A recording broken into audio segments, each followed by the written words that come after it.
Part 1. Is this the end? O life, as futile then as frail, what hope of answer or redress? A cloudy day. Do you know what that is in a town of ironworks? The sky sank down before dawn, muddy, flat, immovable. The air is thick, clammy with the breath of crowded human beings. It stifles me. I open the window, and looking out can scarcely see through the rain the grocer's shop opposite, where a crowd of drunken Irishmen are puffing Lynchburg tobacco in their pipes. I can detect the scent through all the foul smells ranging loose in the air. The idiosyncrasy of this town is smoke. It rolls sullenly in slow folds from the great chimneys of the iron foundries, and settles down in black, slimy pools on the muddy streets. Smoke on the wharves, smoke on the dingy boats, on the yellow river, clinging in a coating of greasy soot to the house front, the two faded poplars, the faces of the passers-by, the long train of mules, dragging masses of pig-iron through the narrow street, have a foul vapour hanging to their reeking sides. Here inside is a little broken figure of an angel pointing upward from the mantel-shelf, but even its wings are covered with smoke, clotted and black. Smoke everywhere. A dirty canary chirps desolately in a cage beside me. Its dream of green fields and sunshine is a very old dream, almost worn out, I think. From the back window I can see a narrow brickyard sloping down to the riverside, strewed with rain-butts and tubs. The river, dull and tawny-coloured, la belle rivière, drags itself sluggishly along, tired of the heavy weight of boats and coal-barges. What wonder? When I was a child I used to fancy a look of weary, dumb appeal upon the face of the negro-like river, slavishly bearing its burden day after day. Something of the same idle notion comes to me to-day, when from the street window I look on the slow stream of human life creeping past, night and morning, to the great mills. Masses of men, with dull, besotted faces bent to the ground, sharpened here and there by pain or cunning, skin and muscle and flesh begrimed with smoke and ashes, stooping all night over boiling cauldrons of metal, laired by day in dens of drunkenness and infamy, breathing from infancy to death an air saturated with fog and grease and soot, vileness for soul and body. What do you make of a case like that, amateur psychologist? You call it an altogether serious thing to be alive. To these men it is a drunken jest, a joke, horrible to angels, perhaps, to them commonplace enough. My fancy about the river was an idle one. It is no type of such a life. What if it be stagnant and slimy here? It knows that beyond there waits for it odorous sunlight, quaint old gardens, dusky with soft green foliage of apple-trees, and flushing crimson with roses, air and fields and mountains. The future of the Welsh puddler passing just now is not so pleasant. To be stowed away, after his grimy work is done, in a hole in the muddy graveyard, and after that, not air, nor green fields, nor curious roses. Can you see how foggy the day is? As I stand here, idly tapping the window-pane, and looking out through the rain at the dirty backyard and the coal-boats below, fragments of an old story float up before me, a story of this house into which I happened to come to-day. You may think it a tiresome story enough, as foggy as the day, sharpened by no sudden flashes of pain or pleasure. I know. Only the outline of a dull life, that long since with thousands of dull lives like its own was vainly lived and lost, thousands of them, massed, vile, slimy lives, like those of the torpid lizards in yonder stagnant water-butt. Lost? There is a curious point for you to settle, my friend, who study psychology in a lazy, dilettante way. Stop a moment. I am going to be honest. This is what I want you to do. I want you to hide your disgust, take no heed to your clean clothes, and come right down with me, here into the thickest of the fog and mud and foul effluvia. I want you to hear this story. There is a secret down here, in this nightmare fog, that has lain dumb for centuries. I want to make it a real thing to you. You, egoist, or pantheist, or Arminian, busy in making straight paths for your feet on the hills, do not see it clearly. This terrible question which men here have gone mad and died trying to answer. I dare not put this secret into words. I told you it was dumb. These men going by with drunken faces and brains full of unawakened power do not ask it of society or of God. Their lives ask it. Their deaths ask it. There is no reply. I will tell you plainly that I have a great hope, and bring it to you to be tested. It is this, that this terrible dumb question is its own reply, that it is not the sentence of death we think it, but from the very extremity of its darkness, the most solemn prophecy which the world has known of the hope to come. I dare make my meaning no clearer, but will only tell my story. It will perhaps seem to you as foul and dark as this thick vapour about us, and as pregnant with death. But if your eyes are free as mine are to look deeper, no perfume-tinted dawn will be so fair with promise of the day that shall surely come. My story is very simple, only what I remember of the life of one of these men, a furnace tender in one of Kirby and John's rolling mills, Hugh Wolfe. You know the mills? They took the great order for the lower Virginia railroads there last winter, run usually with about 1,000 men. I cannot tell why I choose the half-forgotten story of this Wolfe more than that of myriads of these furnace hands. Perhaps because there is a secret, underlying sympathy between that story and this day with its impure fog and thwarted sunshine. Or perhaps simply for the reason that this house is the one where the Wolfes lived. There were the father and son, both hands, as I said, in one of Kirby and John's mills for making railroad iron, and Deborah, their cousin, a picker in some of the cotton mills. The house was rented then to 6 families. The Wolfes had 2 of the cellar rooms. The old man, like many of the puddlers and feeders of the mills, was Welsh, had spent half his life in the Cornish tin mines. You may pick the Welsh emigrants, Cornish miners, out of the throng passing the windows any day. They are a trifle more filthy, their muscles are not so brawny, they stoop more. When they are drunk they neither yell, nor shout, nor stagger, but skulk along like beaten hounds. A pure, unmixed blood, I fancy, shows itself in the slight angular bodies and sharply cut facial lines. It is nearly 30 years since the Wolfes lived here. Their lives were like those of their class, incessant labour, sleeping in kennel-like rooms, eating rank pork and molasses, drinking, God and the distillers only know what, with an occasional night in jail to atone for some drunken excess. Is that all of their lives? Of the portion given to them and these their duplicates swarming the streets to-day? Nothing beneath? All? So many a political reformer will tell you, and many a private reformer too, who has gone among them with a heart tender with Christ's charity, and come out outraged, hardened. One rainy night about 11 o'clock a crowd of half-clothed women stopped outside of the cellar door. They were going home from the cotton mill. "Good night, Deb," said one, a mulatto, steadying herself against the gas-post. She needed the post to steady her. So did more than one of them. "There's a ball to Miss Potts's to-night. You'd best come." "Indeed, Teb, if her'll come, her'll have fun," said a shrill Welsh voice in the crowd.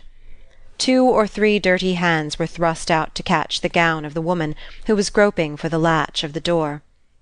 "No." "No? Where's Kit Small, then?" "Begorra, on the spools. Alice behind, though we helped her, we dud. And wid ye, let Deb alone. It's undacent fretting a quiet body. Be the powers, and we'll have a night of it. There'll be lashins o' drink. The Vargin be blessed and praised for't." They went on, the mulatto inclining for a moment to show fight, and drag the woman Wolfe off with them, but being pacified, she staggered away. Deborah groped her way into the cellar, and after considerable stumbling, kindled a match, and lighted a tallow dip, that sent a yellow glimmer over the room.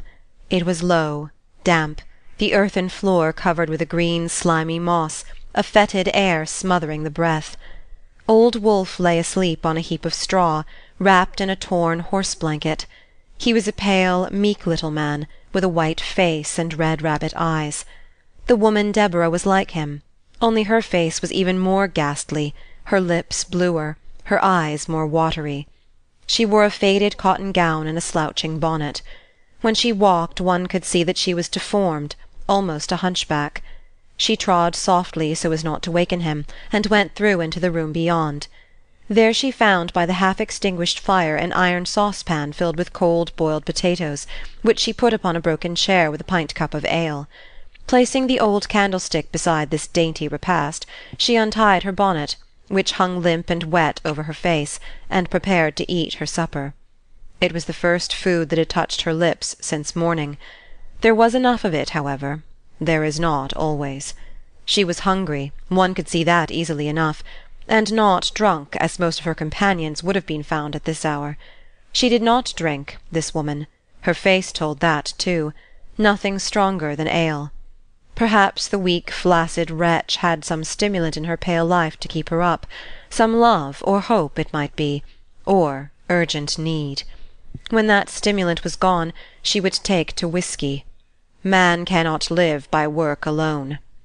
While she was skinning the potatoes and munching them, a noise behind her made her stop. "Janey," she called, lifting the candle and peering into the darkness. "Janey, are you there?" A heap of ragged coats was heaved up, and the face of a young girl emerged, staring sleepily at the woman. "Deborah," she said at last, "I'm here the night." "Yes, child, her's welcome," she said, quietly eating on. The girl's face was haggard and sickly, her eyes were heavy with sleep and hunger. Real Milesian eyes they were, dark, delicate blue, glooming out from black shadows with a pitiful fright. "I was alone," she said timidly. "Where's the father?" asked Deborah, holding out a potato which the girl greedily seized. "He's beyant, wid Haley, in the stone house." Did you ever hear the word tale from an Irish mouth? "I came here. Hugh told me never to stay me alone." "Hugh?" "Yes." A vexed frown crossed her face. The girl saw it and added quickly, "I've not seen Hugh the day, Deb. The old man says his watch lasts till the morning." The woman sprang up, and hastily began to arrange some bread and flitch in a tin pail, and pour her own measure of ale into a bottle.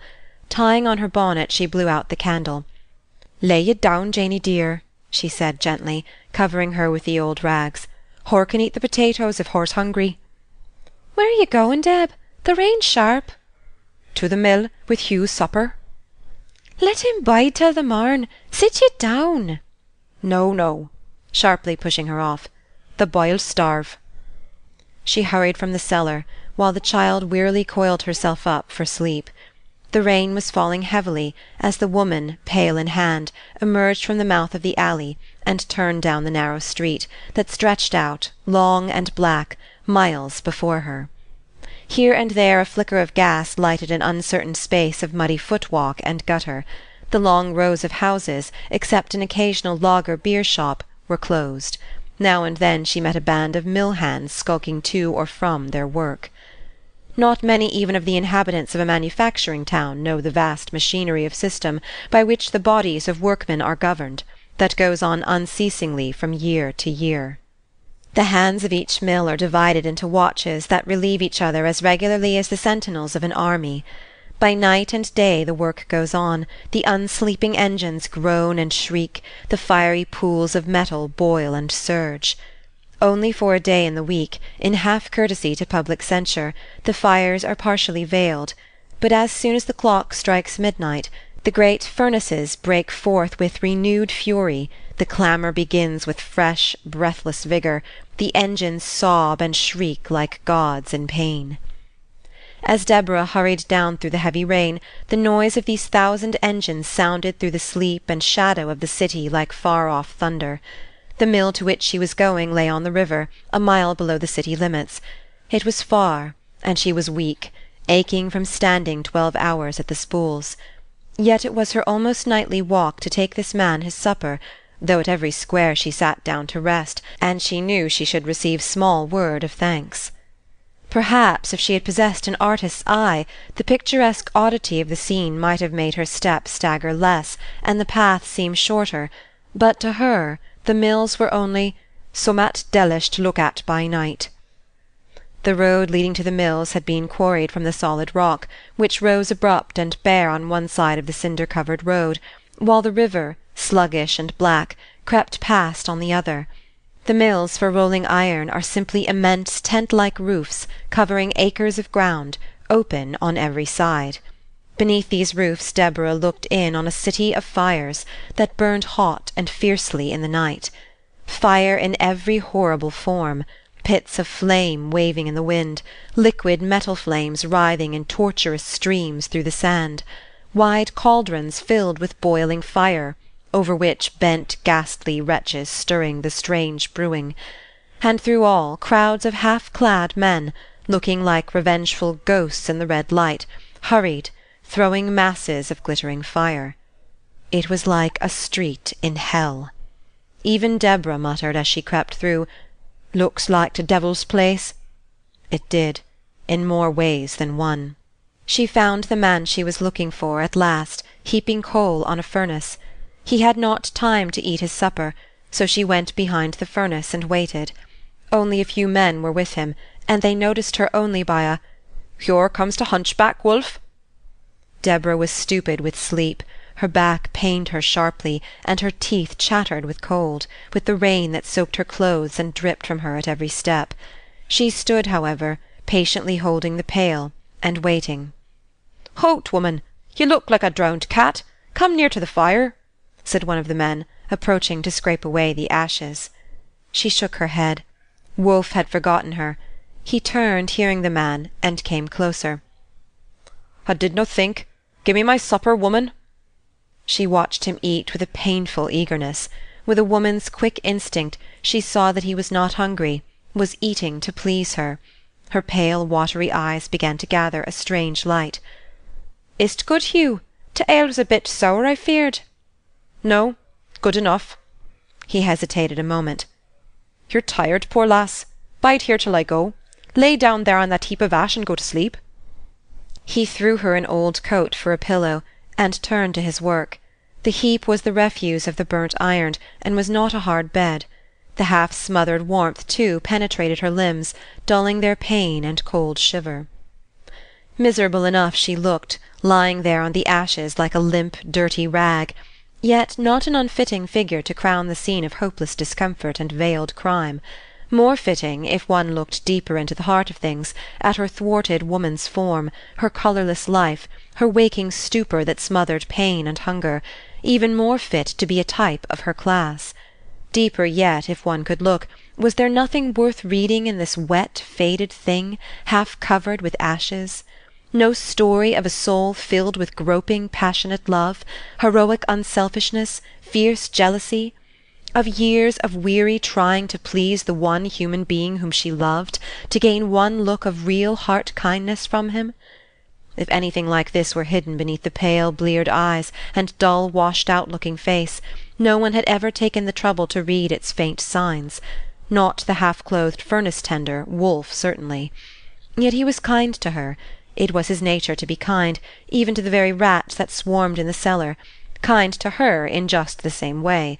She knew that, and it might be that very knowledge that had given to her face its apathy and vacancy, more than her low, torpid life.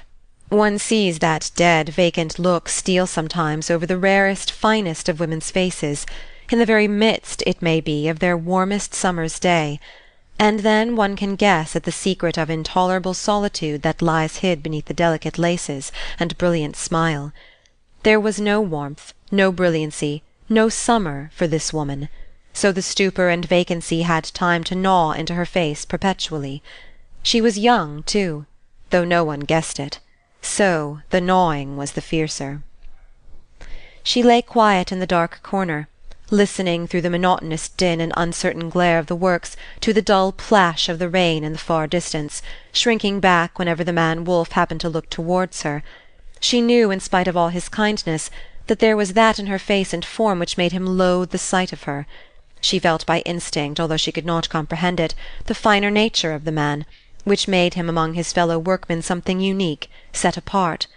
She knew that, down under all the vileness and coarseness of his life, there was a groping passion for whatever was beautiful and pure, that his soul sickened with disgust at her deformity, even when his words were kindest.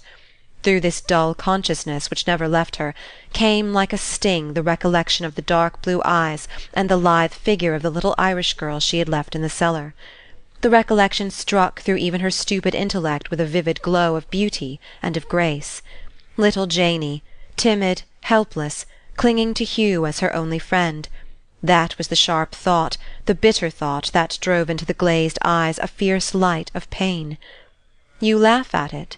Are pain and jealousy less savage realities down here in this place I am taking you to than in your own house or your own heart? Your heart, which they clutch at sometimes? The note is the same, I fancy, be the octave high or low. If you could go into this mill where Deborah lay, and drag out from the hearts of these men the terrible tragedy of their lives, taking it as a symptom of the disease of their class, no ghost horror would terrify you more. A reality of soul-starvation, of living death, that meets you every day under the besotted faces on the street.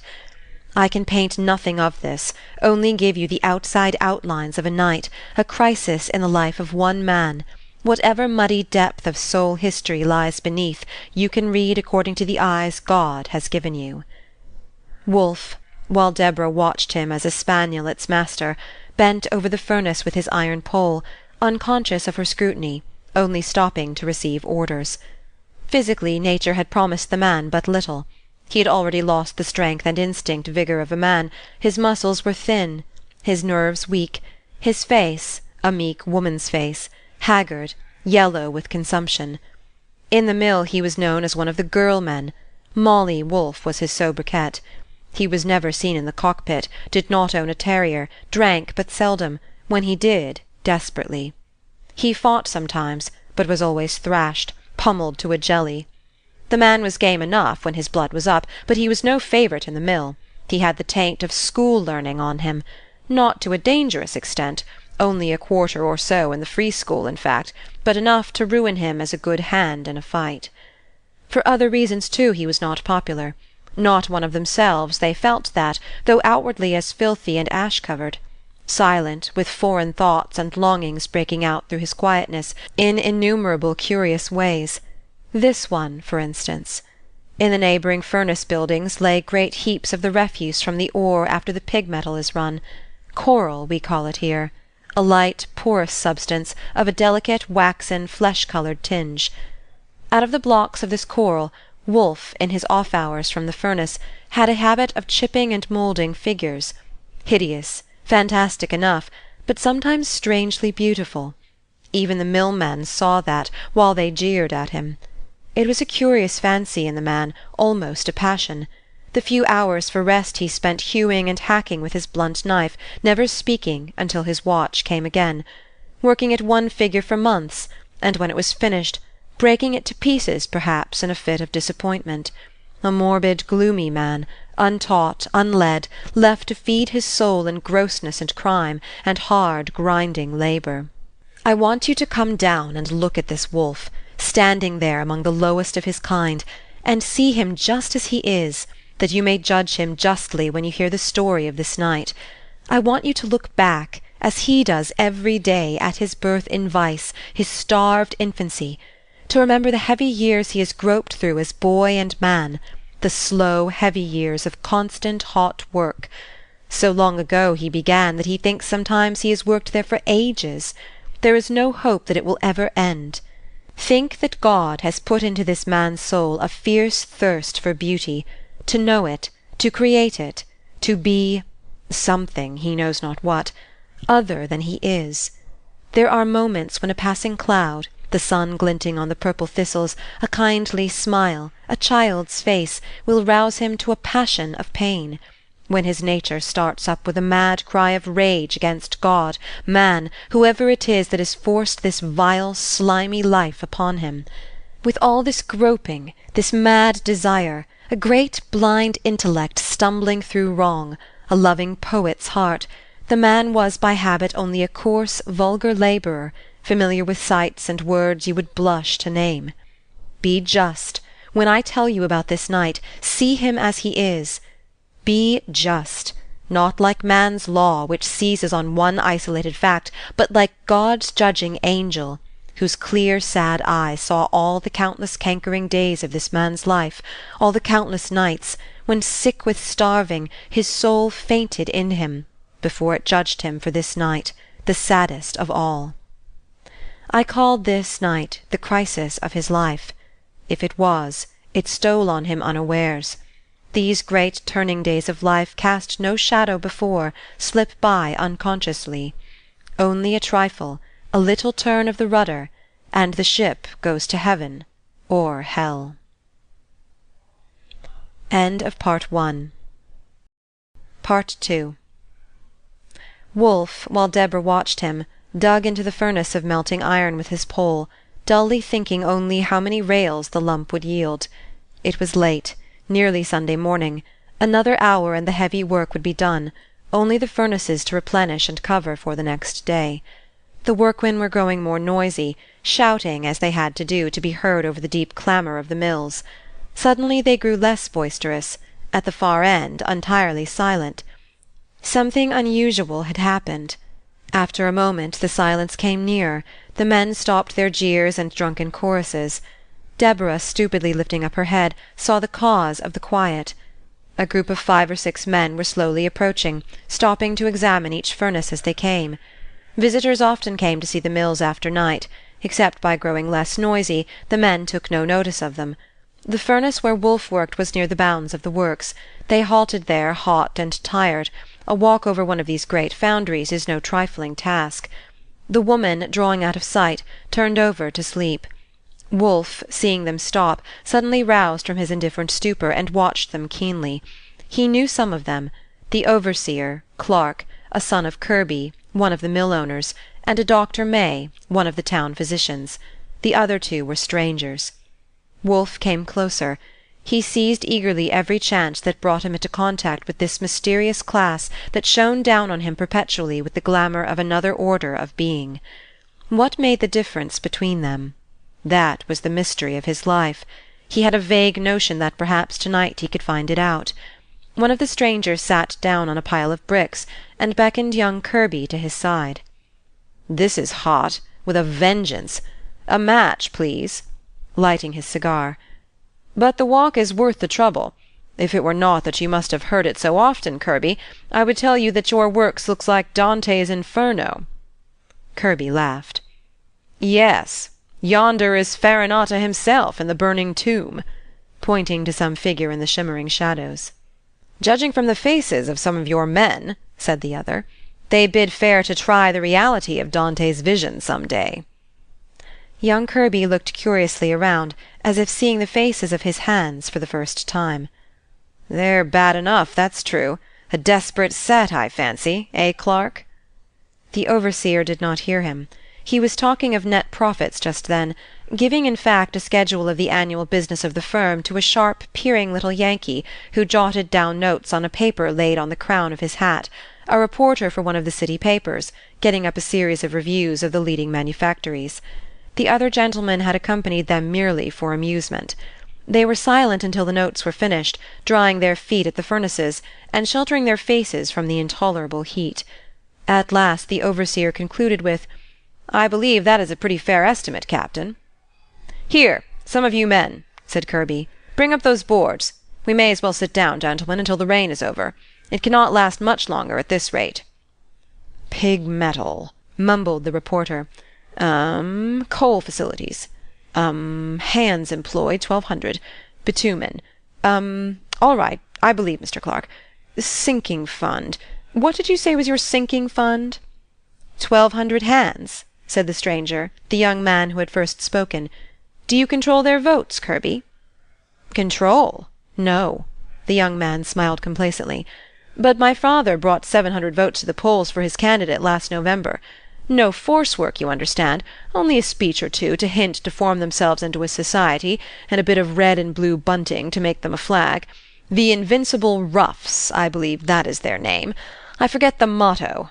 Our country's hope, I think." There was a laugh. The young man talking to Kirby sat with an amused light in his cool grey eye, surveying critically the half-clothed figures of the puddlers, and the slow swing of their brawny muscles. He was a stranger in the city, spending a couple of months in the borders of a slave state to study the institutions of the South, a brother-in-law of Kirby's, Mitchell.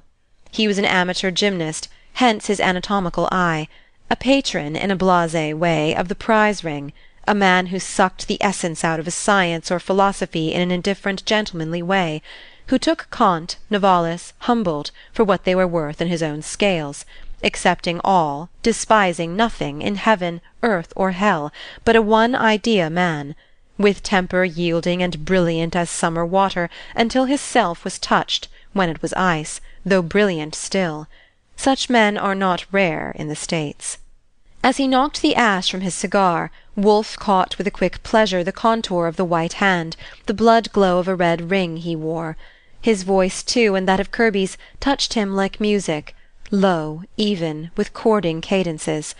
About this man Mitchell hung the impalpable atmosphere belonging to the thoroughbred gentleman. Wolfe, scraping away the ashes beside him, was conscious of it, did obeisance to it with his artist sense, unconscious that he did so. The rain did not cease. Clark and the reporter left the mills, the other, comfortably seated near the furnace, lingered, smoking and talking in a desultory way. Greek would not have been more unintelligible to the furnace-tenders, whose presence they soon forgot entirely. Kirby drew out a newspaper from his pocket, and read aloud some article, which they discussed eagerly.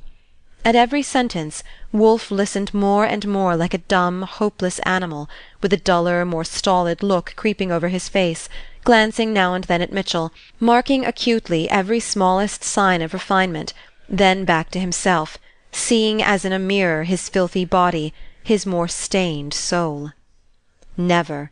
He had no words for such a thought, but he knew now, in all the sharpness of the bitter certainty, that between them there was a great gulf, never to be passed, never. The bell of the mills rang for midnight. Sunday morning had dawned. Whatever hidden message lay in the tolling bells floated past these men unknown, yet it was there. Veiled in the solemn music ushering the risen Saviour was a keynote to solve the darkest secrets of a world gone wrong, even this social riddle which the brain of the grimy puddler grappled with madly to-night. The men began to withdraw the metal from the cauldrons. The mills were deserted on Sundays, except by the hands who fed the fires, and those who had no lodgings and slept usually on the ash-heaps. The three strangers sat still during the next hour, watching the men cover the furnaces, laughing now and then at some jest of Kirby's. "Do you know," said Mitchell, "I like this view of the works better than when the glare was fiercest? These heavy shadows and the amphitheatre of smothered fires are ghostly, unreal. One could fancy these red smouldering lights to be the half-shut eyes of wild beasts, and the spectral figures their victims in the den." Kirby laughed. "You are fanciful. Come, let us get out of the den. The spectral figures, as you call them, are a little too real for me to fancy a close proximity in the darkness, unarmed, too." The others rose, buttoning their overcoats and lighting cigars.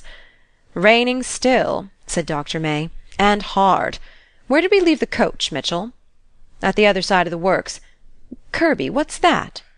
Mitchell started back, half frightened, as suddenly turning a corner, the white figure of a woman faced him in the darkness, a woman, white, of giant proportions, crouching on the ground, her arms flung out in some wild gesture of warning.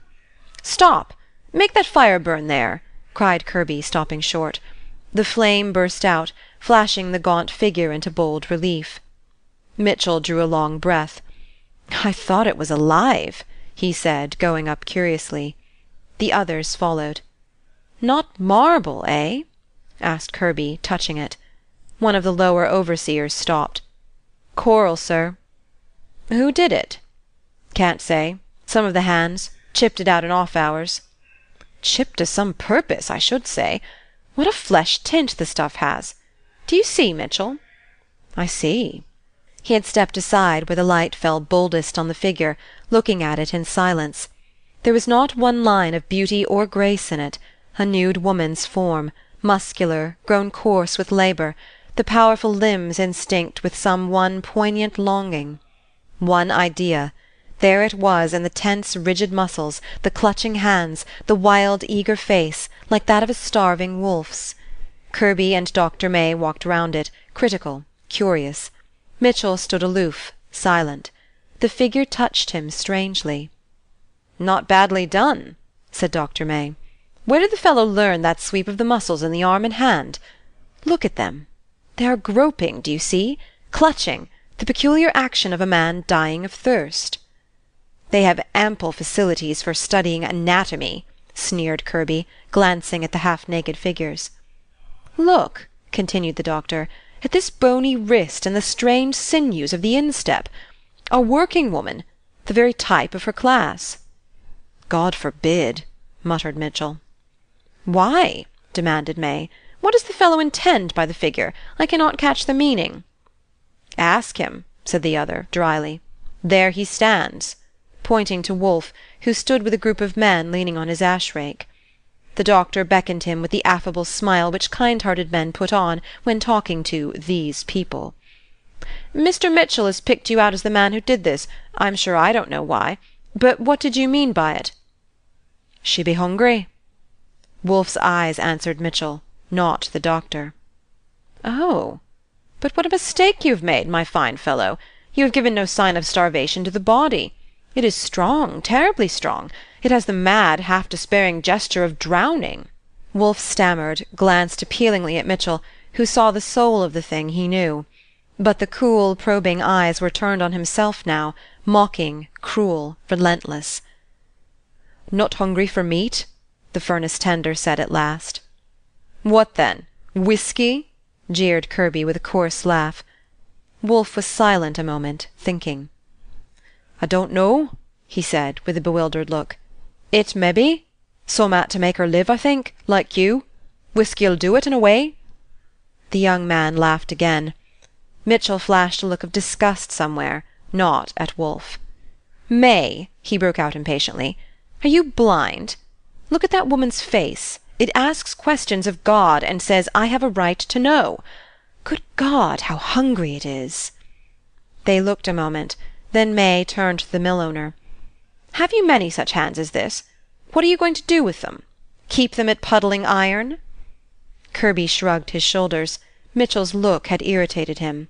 "Ce n'est pas mon affaire. I have no fancy for nursing infant geniuses. I suppose there are some stray gleams of mind and soul among these wretches. The Lord will take care of his own, or else they can work out their own salvation. I have heard you call our American system a ladder which any man can scale. Do you doubt it? Or perhaps you want to banish all social ladders and put us all in a flat table-land, eh, May?" The doctor looked vexed, puzzled. Some terrible problem lay hid in this woman's face, and troubled these men. Kirby waited for an answer, and receiving none, went on, warming with his subject. "I tell you, there's something wrong that no talk of liberté or égalité will do away. If I had the making of men, these men who do the lowest part of the world's work should be machines, nothing more, hands. It would be kindness. God help them!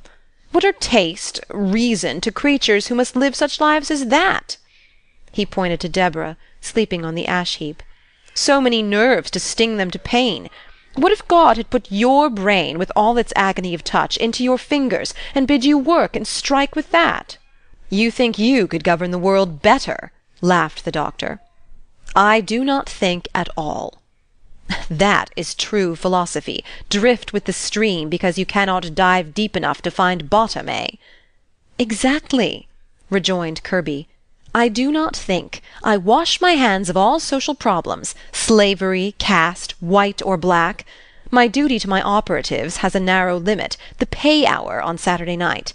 Outside of that, if they cut coral or cut each other's throats, the more popular amusement of the two, I am not responsible." The doctor sighed, a good, honest sigh from the depths of his stomach. "God help us! Who is responsible?" "Not I tell you. said Kirby testily. "What has the man who pays them money to do with their souls' concerns more than the grocer or butcher who takes it?" "And yet," said Mitchell's cynical voice, "look at her. How hungry she is!" Kirby tapped his boot with his cane. No one spoke. Only the dumb face of the rough image looking into their faces with the awful question, "What shall we do to be saved?" Only Wolfe's face, with its heavy weight of brain, its weak, uncertain mouth, its desperate eyes, out of which looked the soul of his class, only Wolfe's face turned towards Kirby's. Mitchell laughed, a cool, musical laugh. "Money has spoken," he said, seating himself lightly on a stone with the air of an amused spectator at a play. "Are you answered?" turning to Wolfe his clear, magnetic face. Bright and deep and cold as Arctic air, the soul of the man lay tranquil beneath. He looked at the furnace tender as he had looked at a rare mosaic in the morning, only the man was the more amusing study of the two. "Are you answered? Why, May, look at him. De profundis clamavi, or, to quote in English, hungry and thirsty, his soul faints in him. And so money sends back its answer into the depths through you, Kirby. Very clear the answer, too. I think I remember reading the same words somewhere, washing your hands in eau de cologne, and saying, 'I am innocent of the blood of this man. See ye to it.'" Kirby flushed angrily. "You quote Scripture freely." "Do I not quote correctly? I think I remember another line which may amend my meaning. 'Inasmuch as ye did it unto one of the least of these, ye did it unto me.' Deist? Bless you, man, I was raised on the milk of the word. Now, doctor, the pocket of the world having uttered its voice, what has the heart to say? You are a philanthropist in a small way, n'est-ce pas? Here, boy, this gentleman can show you how to cut coral better, or your destiny. Go on, May." "I think a mocking devil possesses you tonight," rejoined the doctor seriously. He went to Wolfe and put a hand kindly on his arm. Something of a vague idea possessed the doctor's brain that much good was to be done here by a friendly word or two, a latent genius be warmed into life by a waited-for sunbeam. Here it was. He had brought it. So he went on complacently. "Do you know, boy, you have it in you to be a great sculptor, a great man? Do you understand?" Talking down to the capacity of his hearer, it is a way people have with children and men like Wolfe. "Do you live a better, stronger life than I, or Mr. Kirby here? A man may make himself anything he chooses. God has given you stronger powers than many men, me, for instance." May stopped, heated, glowing with his own magnanimity. And it was magnanimous. The puddler had drunk in every word, looking through the doctor's flurry and generous heat and self-approval into his will with those slow, absorbing eyes of his. "Make yourself what you will. It is your right." "I know," quietly. "Will you help me?" Mitchell laughed again. The doctor turned now in a passion. "You know, Mitchell, I have not the means. You know if I had, it is in my heart to take this boy and educate him for the glory of God and the glory of John May." May did not speak for a moment. Then, controlled, he said, "Why should one be raised when myriads are left? I have not the money, boy," to Wolfe shortly. "Money?" He said it over slowly, as one repeats the guessed answer to a riddle doubtfully. "That is it? Money?" "Yes, money. That is it," said Mitchell, rising and drawing his furred coat about him. "You've found the cure for all the world's diseases. Come, May, find your good humour and come home. This damp wind chills my very bones. Come and preach your Saint Simonian doctrines to-morrow to Kirby's hands. Let them have a clear idea of the rights of the soul, and I'll venture next week they'll strike for higher wages. That will be the end of it." "Will you send the coach-driver to this side of the mills?" asked Kirby, turning to Wolfe. He spoke kindly. It was his habit to do so. Deborah, seeing the puddler go, crept after him. The three men waited outside. Dr. May walked up and down, chafed. Suddenly he stopped. "Go back, Mitchell. You say the pocket and the heart of the world speak without meaning to these people. What has its head to say? Taste, culture, refinement? Go." Mitchell was leaning against a brick wall. He turned his head indolently and looked into the mills. There hung about the place a thick, unclean odour. The slightest motion of his hand marked that he perceived it, and his insufferable disgust. That was all. May said nothing, only quickened his angry tramp. "Besides," added Mitchell, giving a corollary to his answer, "it would be of no use. I am not one of them." "You do not mean," said May, facing him. "Yes, I mean just that. Reform is born of need, not pity. No vital movement of the people's has worked down for good or evil, fermented instead, carried up the heaving, cloggy mass. Think back through history, and you will know it. What will this lowest deep, thieves, Magdalens, Negroes, do with the light filtered through ponderous church creeds, Baconian theories, Goethe schemes? Some day out of their bitter need will be thrown up their own light-bringer, their Jean Paul, their Cromwell, their Messiah." "Bah!" was the doctor's inward criticism. However, in practice he adopted the theory. For when, night and morning afterwards, he prayed that power might be given these degraded souls to rise, he glowed at heart, recognizing an accomplished duty. Wolfe and the woman had stood in the shadow of the works as the coach drove off. The doctor had held out his hand in a frank, generous way, telling him to take care of himself, and to remember it was his right to rise. Mitchell had simply touched his hat, as to an equal, with a quiet look of thorough recognition. Kirby had thrown Deborah some money, which she found and clutched eagerly enough. They were gone now, all of them. The man sat down on the cinder road, looking up into the murky sky. "'T be late, Hugh. Wunnot her come?" He shook his head doggedly, and the woman crouched out of his sight against the wall. "Do you remember rare moments when a sudden light flashed over yourself, your world, God? When you stood on a mountain peak, seeing your life as it might have been, as it is? One quick instant, when custom lost its force and everyday usage? When your friend, wife, brother, stood in a new light? Your soul was bared, and the grave, a foretaste of the nakedness of the judgment day? So it came before him, his life, that night. The slow tides of pain he had borne gathered themselves up and surged against his soul. His squalid daily life, the brutal coarseness eating into his brain, as the ashes into his skin. Before, these things had been a dull aching into his consciousness. To-night they were reality. He gripped the filthy red shirt that clung, stiff with soot, about him, and tore it savagely from his arm. The flesh beneath was muddy with grease and ashes, and the heart beneath that, and the soul, God knows.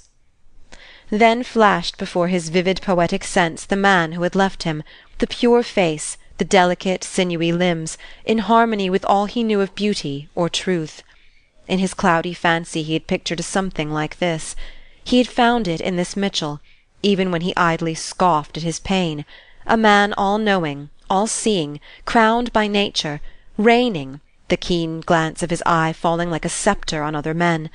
And yet his instinct taught him that he too, he looked at himself with sudden loathing, sick, wrung his hands with a cry, and then was silent.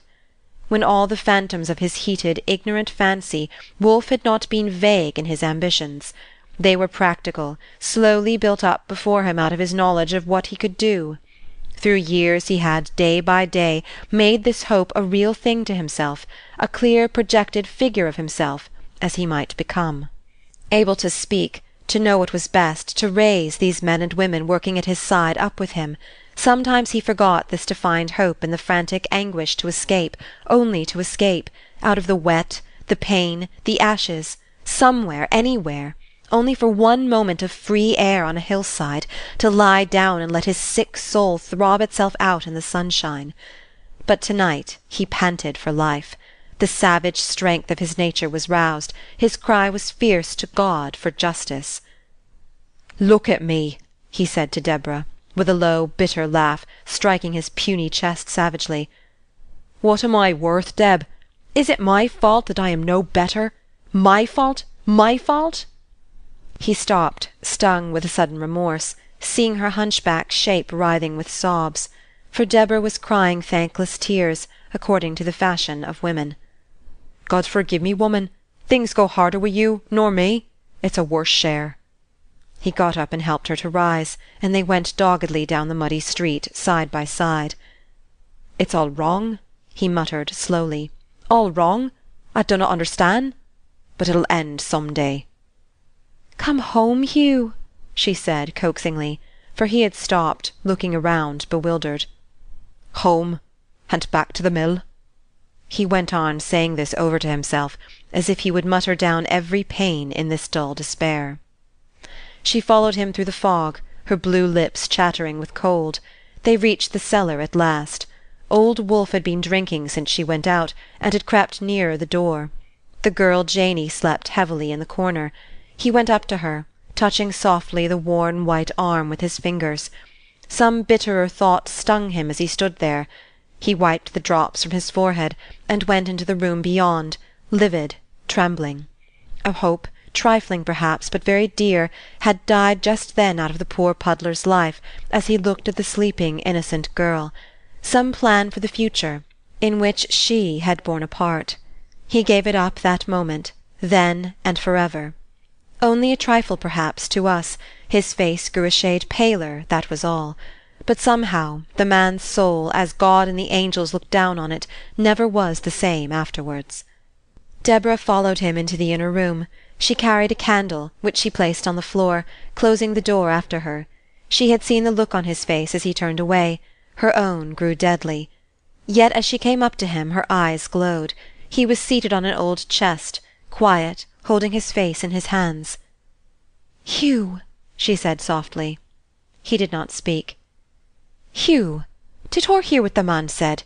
Him with the clear voice. Did hur hear? Money! Money!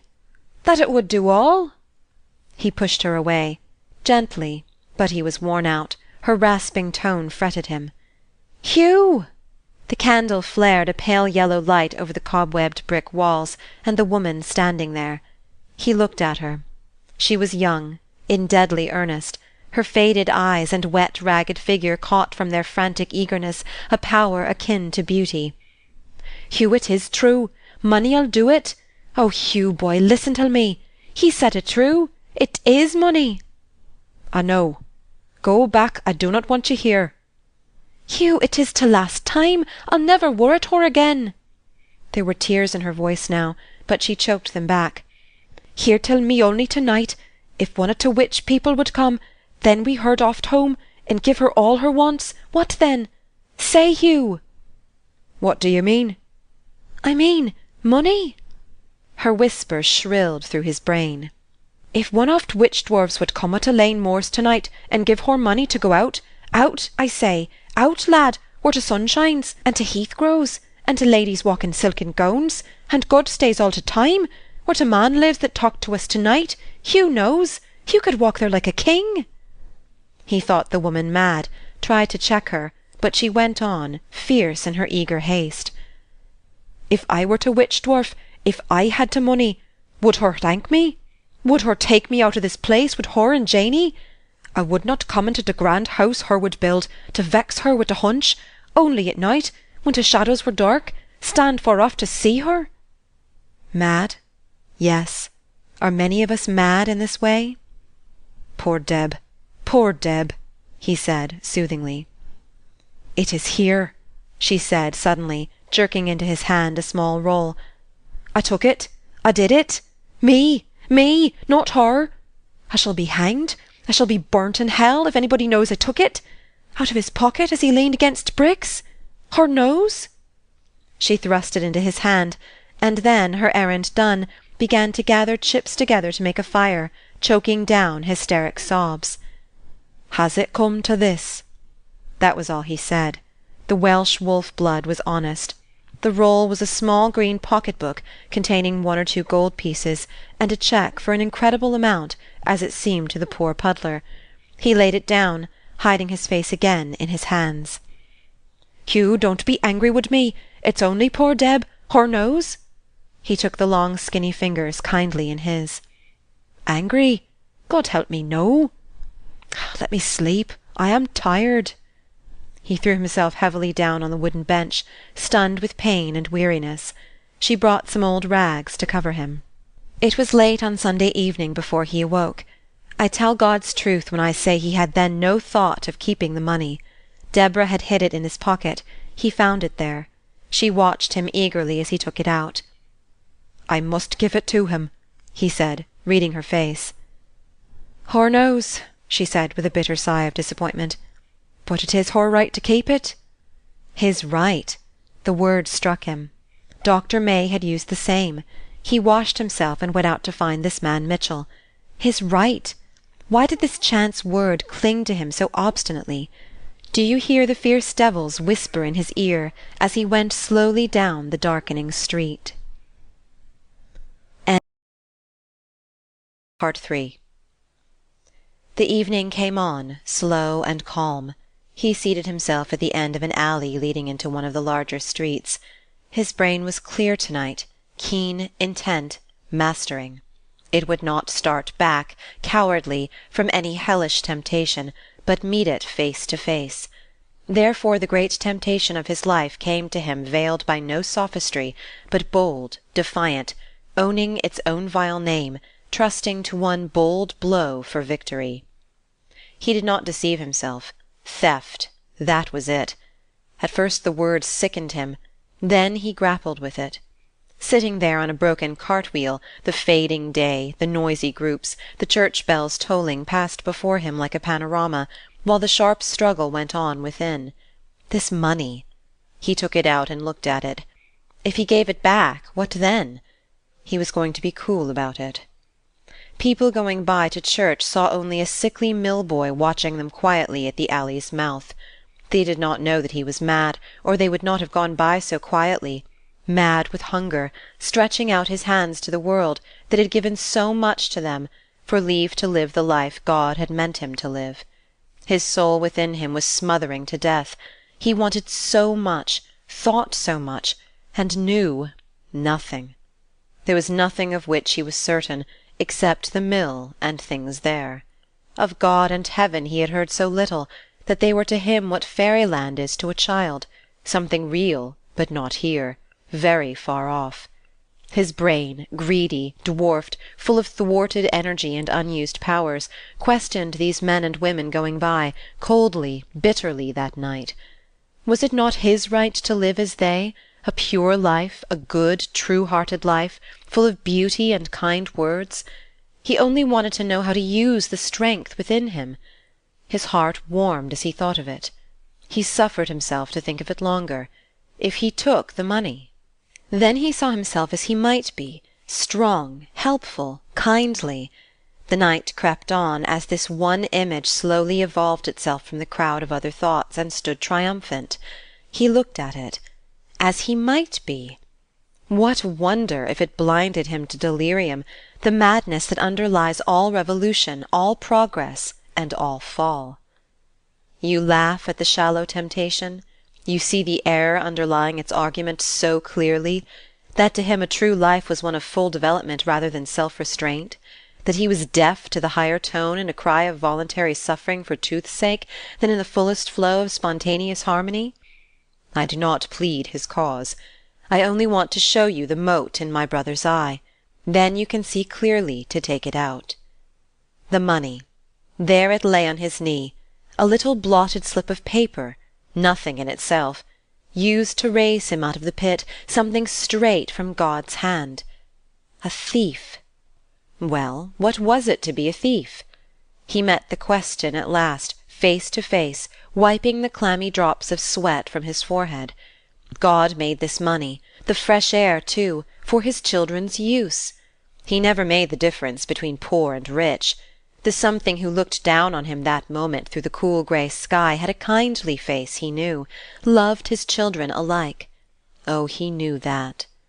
There were times when the soft floods of colour in the crimson and purple flames, or the clear depth of amber in the water below the bridge, had somehow given him a glimpse of another world than this, of an infinite depth of beauty and of quiet somewhere a depth of quiet and rest and love. Looking up now, it became strangely real. The sun had sunk quite below the hills, but his last rays struck upward, touching the zenith. The fog had risen, and the town and river were steeped in its thick grey damp. But overhead the sun-touched smoke clouds opened like a cleft ocean, shifting, rolling seas of crimson mist, waves of billowy silver veined with blood scarlet, inner depths unfathomable of glancing light. Wolfe's artist eye grew drunk with colour, the gates of that other world, fading, flashing before him now. What, in that world of beauty, content, and right, were the petty laws, the mine and thine, of mill-owners and mill-hands? A consciousness of power stirred within him. He stood up. A man, he thought, stretching out his hands, free to work, to live, to love. Free! His right! He folded the scrap of paper in his hand. As his nervous fingers took it in, limp and blotted, so his soul took in the mean temptation, lapped it in fancied rights, in dreams of improved existences, drifting and endless as the cloud seas of colour. Clutching it, as if the tightness of his hold would strengthen his sense of possession, he went aimlessly down the street. It was his watch at the mill. He need not go, need never go again, thank God! Shaking off the thought with unspeakable loathing. Shall I go over the history of the hours that night? How the man wandered from one to another of his old haunts, with a half-consciousness of bidding them farewell, lanes and alleys and backyards where the mill-hands lodged, noting with a new eagerness the filth and drunkenness, the pig-pens, the ash-heaps covered with potato-skins, the bloated, pimpled women at the doors, with a new disgust, a new sense of sudden triumph, and under all a new vague dread, unknown before, smothered down, kept under, but still there. It left him but once during the night, when, for the second time in his life, he entered a church. It was a sombre Gothic pile, where the stained light lost itself in far retreating arches, built to meet the requirements and sympathies of a far other class than Wolfe's. Yet it touched, moved him uncontrollably. The distances, the shadows, the still marble figures, the mass of silent kneeling worshippers, the mysterious music, thrilled, lifted his soul with a wonderful pain. Wolfe forgot himself, forgot the new life he was going to live, the mean terror gnawing underneath. The voice of the speaker strengthened a charm. It was clear, feeling, full, strong. An old man who had lived much, suffered much, whose brain was keenly alive, dominant, whose heart was summer warm with charity. He taught it tonight.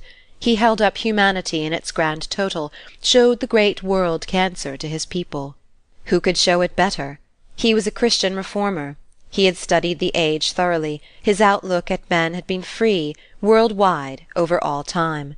His faith stood sublime upon the rock of ages. His fiery zeal guided vast schemes by which the gospel was to be preached to all nations. How did he preach it tonight? In burning, light-laden words, he painted Jesus, the incarnate life, love, the universal man, words that became reality in the lives of these people, that lived again in beautiful words and actions, trifling but heroic. Sin, as he defined it, was a real foe to them. Their trials, temptations, were his. His words passed far over the furnace-tender's grasp, toned to suit another class of culture. They sounded in his ears a very pleasant song in an unknown tongue. He meant to cure this world cancer with a steady eye that had never glared with hunger, and a hand that neither poverty nor strychnine whiskey had taught to shake. In this morbid, distorted heart of the Welsh puddler he had failed.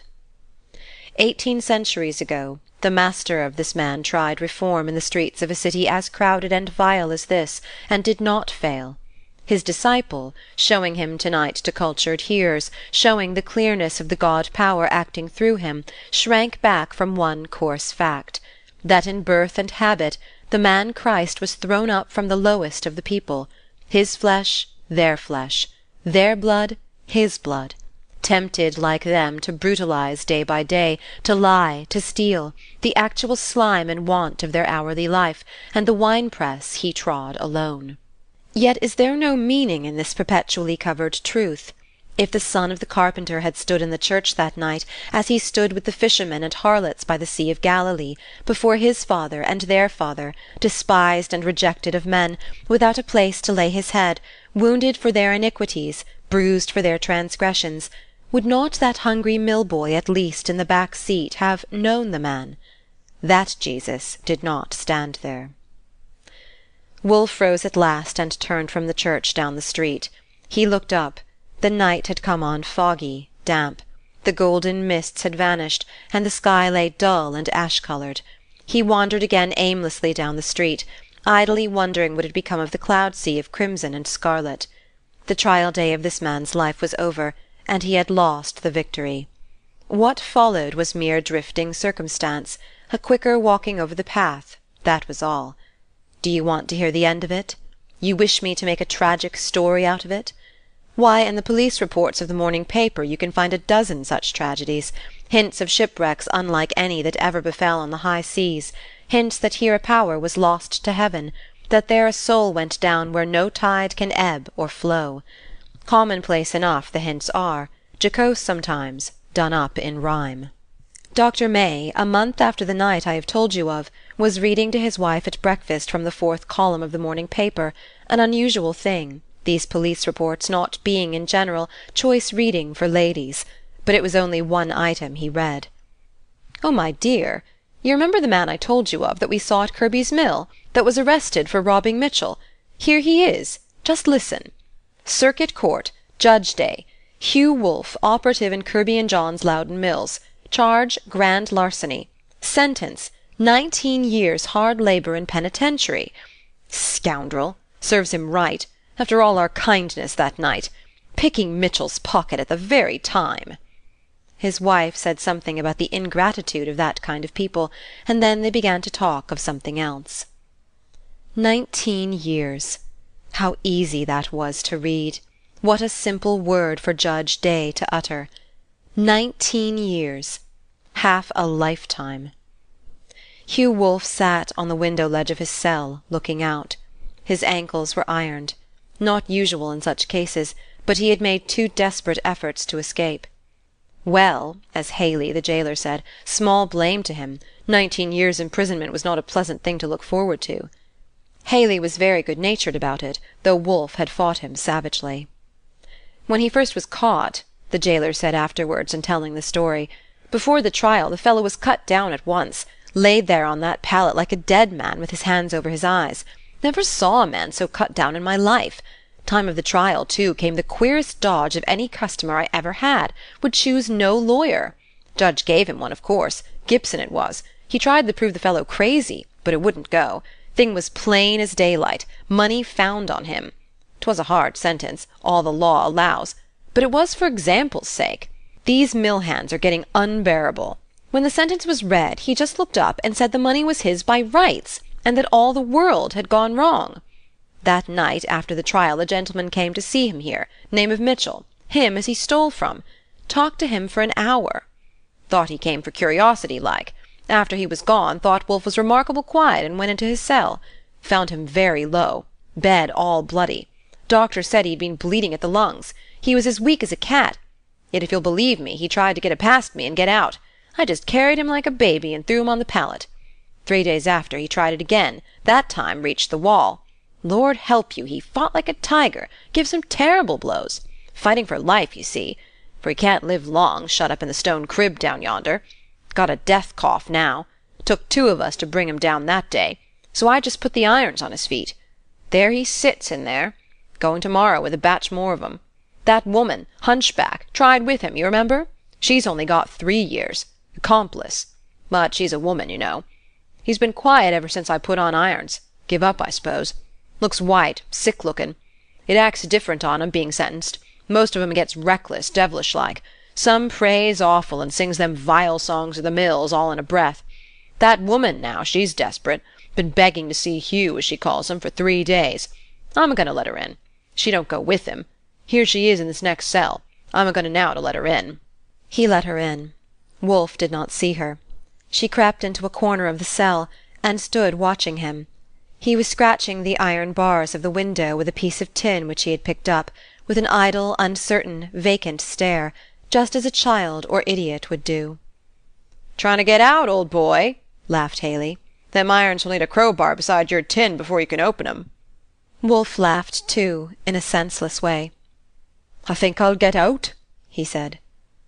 "I believe his brain's touched," said Haley, when he came out. The puddler scraped away with the tin for half an hour.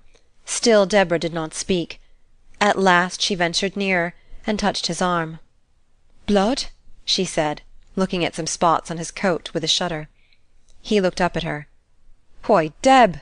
he said, smiling, such a bright, boyish smile that it went to poor Deborah's heart directly, and she sobbed and cried out loud.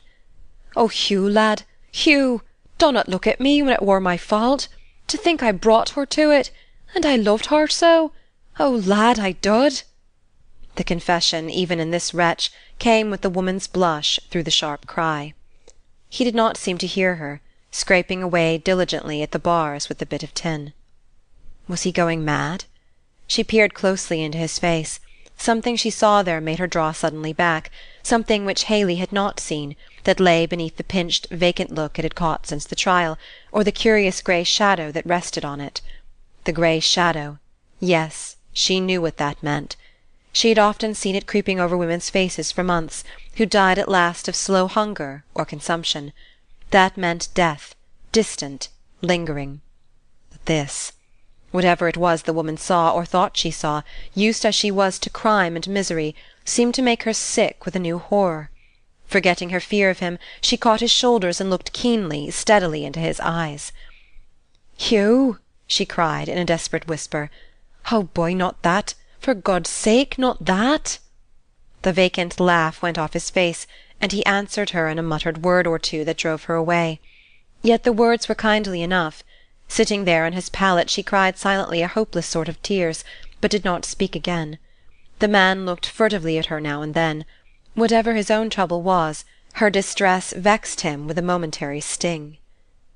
It was market day. The narrow window of the jail looked down directly on the carts and wagons drawn up in a long line where they had unloaded. He could see, too, and hear distinctly the clink of money as it changed hands, the busy crowd of whites and blacks shoving, pushing one another, and the chaffering and swearing at the stalls. Somehow the sound, more than anything else had done, wakened him up, made the whole real to him. He was done with the world and the business of it. He let the tin fall, and looked out, pressing his face close to the rusty bars. How they crowded and pushed! And he should never walk that pavement again. There came Neff Sanders, one of the feeders at the mill, with a basket on his arm. Sure enough, Neff was married the other week. He whistled, hoping he would look up, but he did not. He wondered if Neff remembered he was there, if any of the boys thought of him up there, and thought that he never was to go down that old cinder road again. Never again. He had not quite understood it before, but now he did. Not for days or years, but never. That was it. How clear the light fell on that stall in front of the market, and how like a picture it was, the dark green heaps of corn, the crimson beets and golden melons. There was another with game. How the light flickered on that pheasant's breast, with the purplish blood dripping over the brown feathers. He could see the red shining of the drops. It was so near. In 1 minute he could be down there. It was just a step. So easy as it seemed, so natural to go. Yet it could never be. Not in all the thousands of years to come, that he should put his foot on that street again. He thought of himself with a sorrowful pity, as of someone else. There was a dog down in the market walking after his master with such a stately, grave look. Only a dog, yet he could go backwards and forwards just as he pleased. He had good luck. Why, the very vilest cur yelping there in the gutter had not lived his life, had been free to act out whatever thought God had put into his brain, while he— No, he would not think of that. He tried to put the thought away, and to listen to a dispute between a countryman and a woman about some meat, but it would come back. What had he done to bear this? Then came the sudden picture of what might have been, and now. He knew what it was to be in the penitentiary, how it went with men there. He knew how in these long years he should slowly die, but not until soul and body had become corrupt and rotten. How when he came out, if he lived to come, even the lowest of the mill hands would jeer him. How his hands would be weak, and his brain senseless and stupid. He believed he was almost that now. He put his hand to his head with a puzzled, weary look. It ached his head with thinking. He tried to quiet himself. It was only right, perhaps. He had done wrong. But was there right or wrong for such as he? What was right? And who had ever taught him? He thrust the whole matter away. A dark, cold quiet crept through his brain. It was all wrong, but let it be. It was nothing to him more than the others. Let it be. The door grated as Haley opened it. "Come, my woman, must lock up for the night. Come, stir yourself." She went up and took Hugh's hand.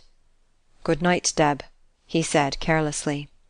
She had not hoped he would say more, but the tired pain on her mouth just then was bitterer than death. She took his passive hand and kissed it.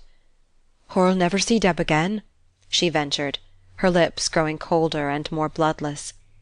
What did she say that for? Did he not know it? Yet he would not be impatient with poor old Deb. She had trouble of her own, as well as he.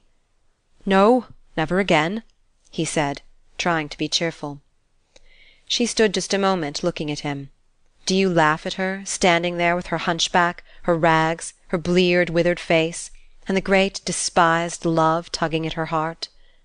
"Come, you!" said Haley impatiently. She did not move. "Hugh!"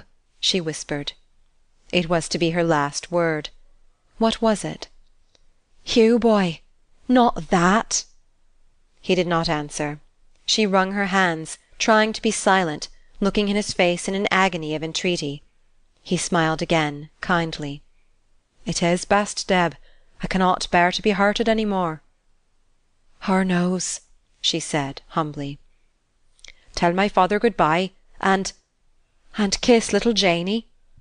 She nodded, saying nothing, looked in his face again, and went out of the door. As she went, she staggered.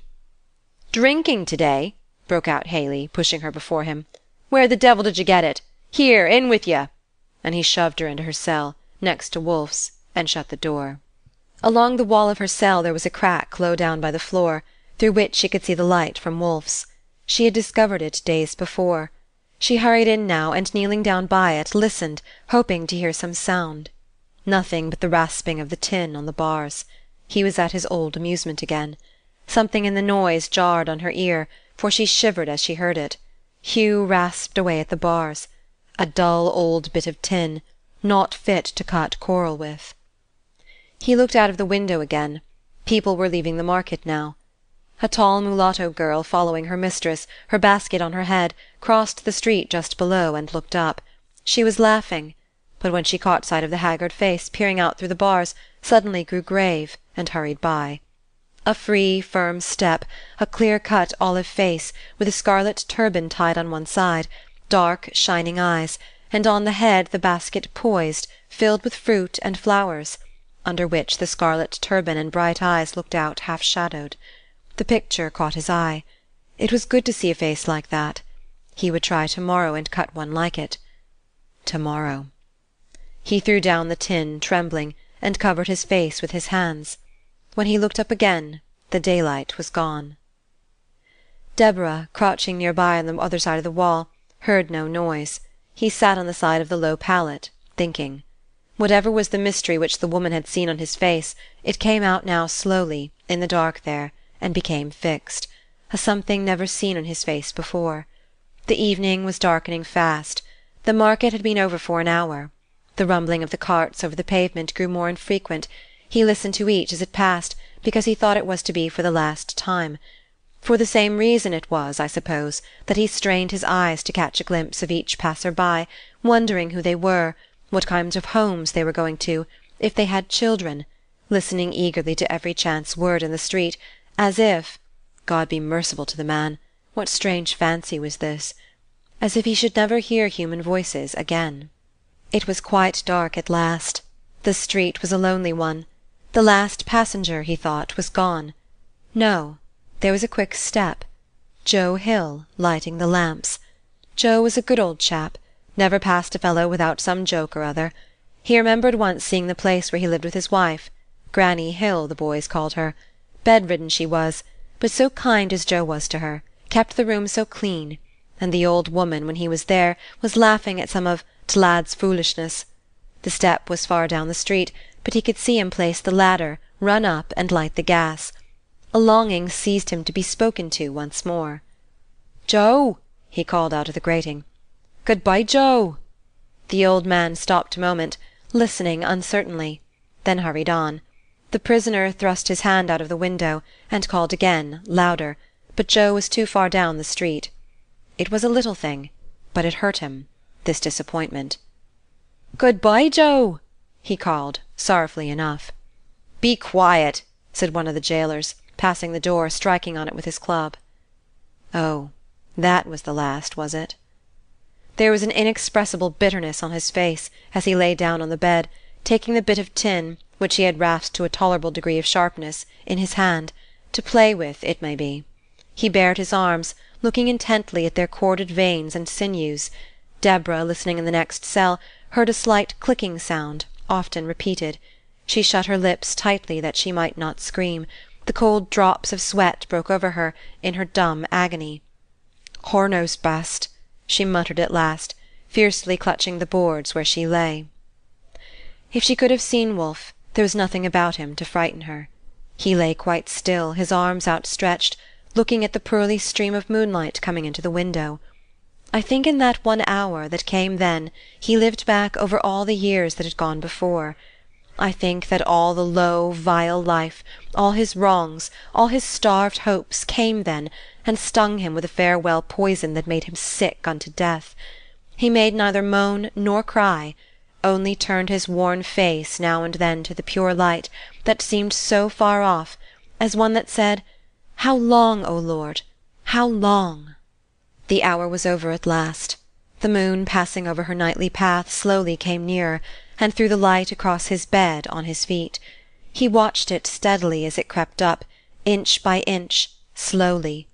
It seemed to him to carry with it a great silence. He had been so hot and tired there always in the mills. The years had been so fierce and cruel. There was coming now quiet and coolness and sleep. His tense limbs relaxed, and settled in a calm languor. The blood ran fainter and slow from his heart. He did not think now with a savage anger of what might be and was not. He was conscious only of deep stillness creeping over him. At first he saw a sea of faces, the mill-men, women he had known, drunken and bloated, Janey's timid and pitiful poor old Deb's. Then they floated together like a mist, and faded away, leaving only the clear, pearly moonlight. Whether, as the pure light crept up the stretched-out figure, it brought with it calm and peace, who shall say? His dumb soul was alone with God in judgment. A voice may have spoken for it from far off Calvary, "Father, forgive them, for they know not what they do." Who dare say? Fainter and fainter the heart rose and fell, slower and slower the moon floated from behind a cloud, until when at last its full tide of white splendour swept over the cell, it seemed to wrap and fold into a deeper stillness the dead figure that never should move again. Silence deeper than the night. Nothing that moved, save the black, nauseous stream of blood dripping slowly from the pallet to the floor. There was outcry and crowd enough in the cell the next day. The coroner and his jury, the local editors, Kirby himself, and boys with their hands thrust knowingly into their pockets and heads on one side, jammed into the corners, coming and going all day. Only one woman. She came late and outstayed them all. A Quaker, or Friend, as they call themselves. I think this woman was known by that name in heaven. A homely body, coarsely dressed in grey and white. Deborah, for Haley had let her in, took notice of her. She watched them all, sitting on the end of the pallet, holding his head in her arms with the ferocity of a watch-dog, if any of them touched the body. There was no meekness, no sorrow in her face, the stuff out of which murderers are made instead. All the time Haley and the woman were laying straight the limbs and cleaning the cell, Deborah sat still, keenly watching the Quaker's face. Of all the crowd there that day, this woman alone had not spoken to her, only once or twice had put some cordial to her lips. After they were all gone, the woman, in the same still, gentle way, brought a vase of wood-leaves and berries, and placed it by the pallet, then opened the narrow window. The fresh air blew in, and swept the woody fragrance over the dead face. Deborah looked up with a quick wonder. "Did hur know my boy would like it? Did hur know Hugh?" "I know Hugh now." The white fingers passed in a slow, pitiful way over the dead, worn face. There was a heavy shadow in the quiet eyes. "Did hur know will they'll bury Hugh?" said Deborah in a shrill tone, catching her arm. This had been the question hanging on her lips all day. "Into town yard, under to mud and ash, to lad'll smother woman. He were born into Lanemore, where t' air is frick and strong. Take her out, for God's sake, take her out where t' air blows." The Quaker hesitated, but only for a moment. She put her strong arm around Deborah, and led her to the window. "Thee sees the hill, friend, over the river. Thee sees how the light lies warm there, and the winds of God blow all the day. I live there, where the blue smoke is, by the trees. Look at me." She turned Deborah's face to her own, clear and earnest. "Thee will believe me. I will take Hugh and bury him there to-morrow." Deborah did not doubt her. As the evening wore on, she leaned against the iron bars, looking at the hills that rose far off through the thick sodden clouds, like a bright unattainable calm. As she looked, a shadow of their solemn repose fell on her face. Its fierce discontent faded into a pitiful, humble quiet. Slow, solemn tears gathered in her eyes. The poor weak eyes turned so hopelessly to the place where Hugh was to rest, the grave heights looking higher and brighter and more solemn than ever before. The Quaker watched her keenly. She came to her at last and touched her arm. "When thee comes back," she said, in a low, sorrowful tone, like one who speaks from a strong heart deeply moved with remorse or pity, "thee shall begin thy life again, there on the hills. I came too late, but not for thee. By God's help it may be." Not too late. 3 years after, the Quaker began her work. I end my story here. At evening time it was light. There is no need to tire you with the long years of sunshine and fresh air, and slow, patient Christ-love, needed to make healthy and hopeful this impure body and soul. There is a homely pine-house on one of these hills, whose windows overlook broad wooded slopes and clover-crimsoned meadows, niched into the very place where the light is warmest, the air freest. It is the Friends' meeting-house. Once a week they sit there in their grave, earnest way, waiting for the Spirit of Love to speak, opening their simple hearts to receive his words. There is a woman, old, deformed, who takes a humble place among them, waiting like them, in her grey dress, her worn face, pure and meek, turned now and then to the sky. A woman much loved by these silent, restful people, more silent than they, more humble, more loving. Waiting, with her eyes turned to hills higher and purer than these on which she lives, dim and far off now, but to be reached some day. There may be in her heart some latent hope to meet there the love denied her here, that she shall find him whom she lost, and that then she will not be all unworthy. Who blames her? Something is lost in the passage of every soul from one eternity to the other, something pure and beautiful, which might have been and was not, a hope, a talent, a love, over which the soul mourns, like Esau deprived of his birthright. What blame to the meek Quaker, if she took her lost hope to make the hills of heaven more fair?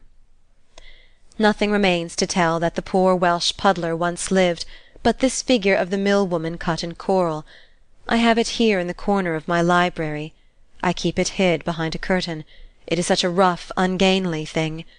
Yet there are about it touches, grand sweeps of outline that show a master's hand. Sometimes, to-night for instance, the curtain is accidentally drawn back, and I see a bare arm stretched out imploringly in the darkness, and an eager, wolfish face watching mine, a wan, woeful face, through which the spirit of the dead coral-cutter looks out, with its thwarted life, its mighty hunger, its unfinished work. Its pale, vague lips seem to tremble with a terrible question. Is this the end, they say? Nothing beyond? No more? Why, you tell me you have seen that look in the eyes of dumb brutes, horses dying under the lash. I know. The deep of the night is passing while I write. The gaslight wakens from the shadows here and there the objects which lie scattered through the room, only faintly, though, for they belong to the open sunlight. As I glance at them they recall each some task or pleasure of the coming day. A half-moulded child's head, Aphrodite, a bough of forest leaves, music, work, homely fragments, in which lie the secrets of all eternal truth and beauty. Prophetic all. Only this dumb, woeful face seems to belong to and end with the night. I turn to look at it. Has the power of its desperate need commanded the darkness away? While the room is yet steeped in heavy shadow, a cool grey light suddenly touches its head like a blessing hand, and its groping arm points through the broken cloud to the far east, where, in the flickering nebulous crimson, God has set the promise of the dawn.